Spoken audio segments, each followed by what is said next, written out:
I didn't think I needed travel insurance.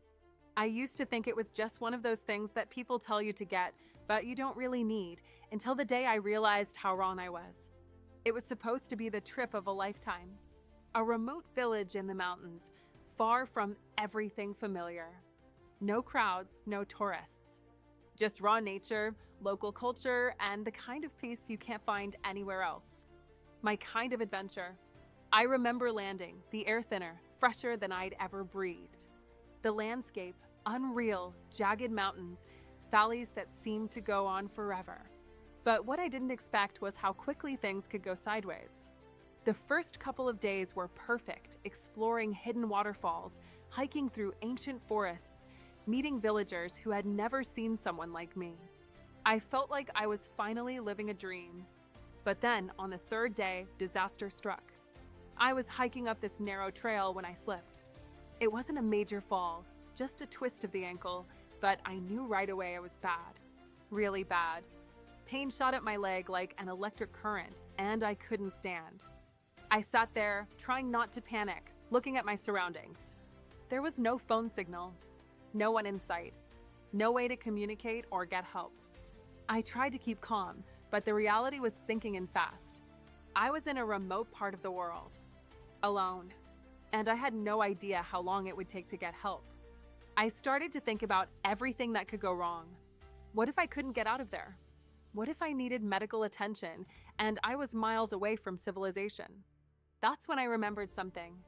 I'd bought travel insurance before leaving, something I debated about. The policy I had seemed like a formality, just another box to tick. But I had a sudden flash of relief. I pulled out my phone, still no signal, but I had the emergency number from my insurance provider saved, just in case. I tried it, and unbelievably, it connected. They were so calm, so reassuring. They told me they'd handle everything, coordinate with the local rescue team, and get me to a hospital as soon as possible. I won't lie, it was a complete relief to hear that. Within a few hours, a rescue team arrived. They were able to stabilize my ankle and get me to a clinic where I was treated for a serious sprain and some torn ligaments. I'm not someone who usually worries about worst-case scenarios. I'm the I'll figure it out as I go type. But I'll never forget that moment when I realized that insurance wasn't just a safety net, it was a lifeline. It made me think about all the things I'd taken for granted. The fact that I thought I could handle anything on my own. But life doesn't always go according to plan. Things happen. And in those moments, the right support, the right safety net can make all the difference.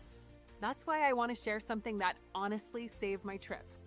I found a company called Insure. I didn't think much of it at first, but after this experience, I truly believe it's a travel insurance hack everyone should know about. It's easy to use, and it's saved me in ways I can't even put into words. If you're planning a trip to a remote place or anywhere, really, don't skip out on insurance. It's not just a backup plan, it's your lifeline when things go wrong. And with Auras, I felt like I had someone with me, even when I was hundreds of miles away from home. Trust me, it's worth it.